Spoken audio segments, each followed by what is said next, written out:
Las ejecuciones extrajudiciales o mal llamadas falsos positivos constituyen un mecanismo que ha utilizado la oligarquía en Colombia para legalizar bajas en combate por parte del Ejército Nacional. Principalmente tuvo auge durante la Seguridad Democrática, es decir, la presidencia de Álvaro Uribe Vélez, en donde se presume haber traído seguridad a un país que lo único que hizo fue desplazar a unos grupos como las FARC de unos territorios a otros y sustituirlos por grupos delincuenciales y narcotraficantes, como lo fueron algunos bloques de las autodefensas. Los comandantes de brigada, de batallón que vayan bien, magnífico.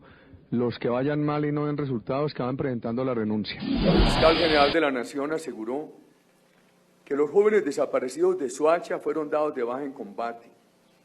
No fueron a recoger café, iban con propósitos delincuenciales. Una condena por un caso de ejecuciones extrajudiciales falso dejó al descubierto una macabra práctica hasta ahora desconocida para la opinión pública.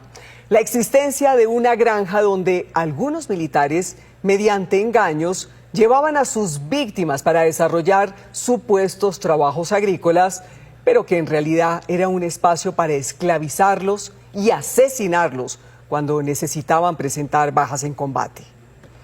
Exclusivo Noticias Caracol.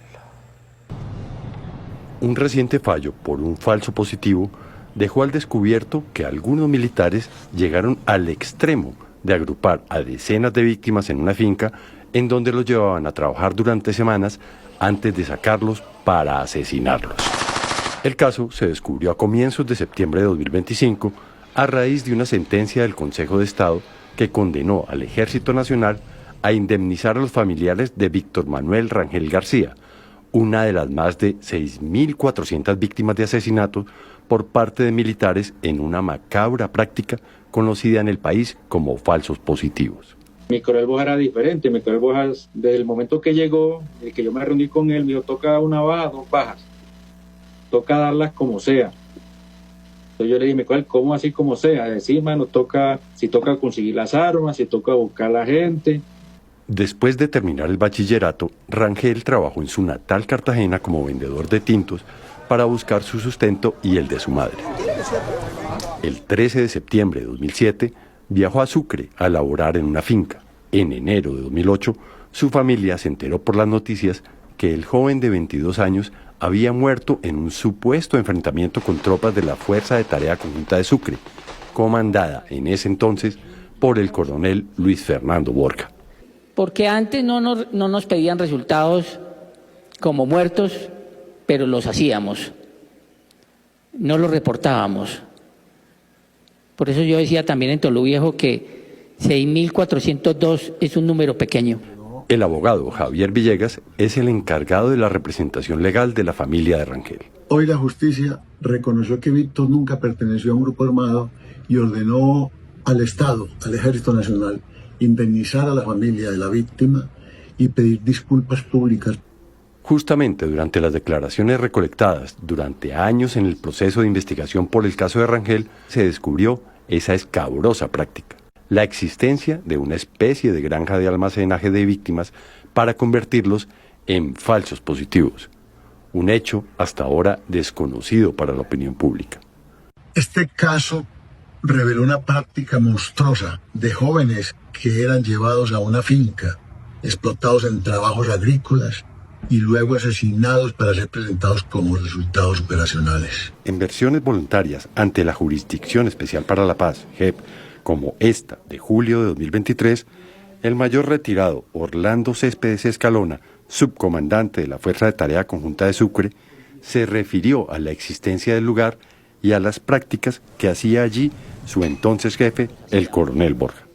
Más adelante mi coronel, con el tiempo, reclutó como a 15 personas y la metió en una finca a trabajar. Y de esa finca, pues yo nunca tuve conocimiento, solamente sé que él lo hizo. Sacaba a uno, de a dos, iba dando sus resultados. Hasta que básicamente llegó más de 57 bajas, creo. En esa misma versión, Céspedes afirmó que la maquiavélica idea de acumular inocentes para ser asesinados surgió porque era muy difícil conseguir víctimas y había que tener una especie de stock para dar resultados constantes. Cuando yo dije, no, yo hasta aquí participo, ya le corresponde a usted, entonces él empezó a maquinar, porque cada vez era más difícil dar los resultados. porque ya llevaban 20, después subió a 30, después subió a 40, después subió a 50, pues ya no se conseguía gente para eso. Y añadió al testigo en relación con los oficiales del ejército que conocieron de esa finca en la costa atlántica. Pues yo sé que mi coronel Borja, mi coronel Peña, comandante de la brigada, mi coronel Narváez, que era el jefe de todas operaciones de toda la brigada, pues sí tenían, de una manera u otra, sí tenían el conocimiento. Cuando usted se refiere que tenían conocimiento a lo que hacían es a esa práctica de llevar, discúlpeme la palabra, de llevar personas y almacenarlas en una finca para luego llevárselas y asesinarlas. Sí, pero eso creo que lo hizo mi coronel Borja. Borja, el oficial al que se refiere, es considerado uno de los mayores perpetradores de ejecuciones extrajudiciales. En la JEP reconoció su responsabilidad directa en más de 60 asesinatos de inocentes. Céspedes, que fue su subalterno, también se acogió a la JEP, que lo investigó por decenas de asesinatos en Córdoba y Sucre. De todas las operaciones que se realizaron con el coronel Borja fueron falsos positivos.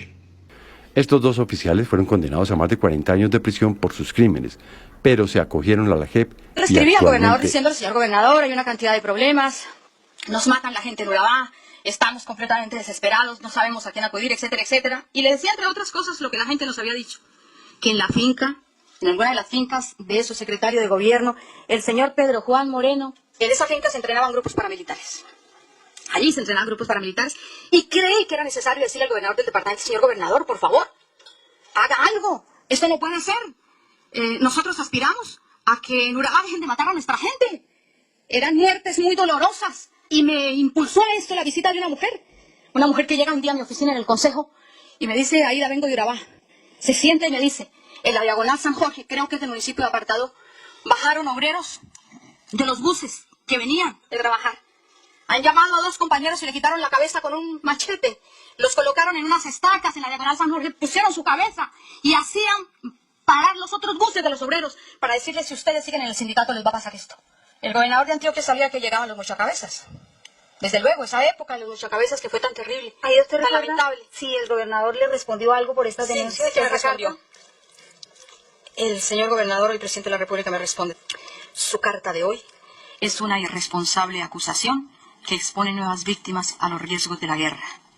Permítame no igualarme en su irresponsabilidad. Atentamente, Álvaro Uribe Vélez, gobernador de Antioquia. Yo apoyé las Convivir. En mi gobierno hubo 4.600.000 cooperantes. De esos apoyaban a las Fuerzas Armadas, cooperaban con las Fuerzas Armadas, que se van constituyendo como ejércitos privados desafiantes.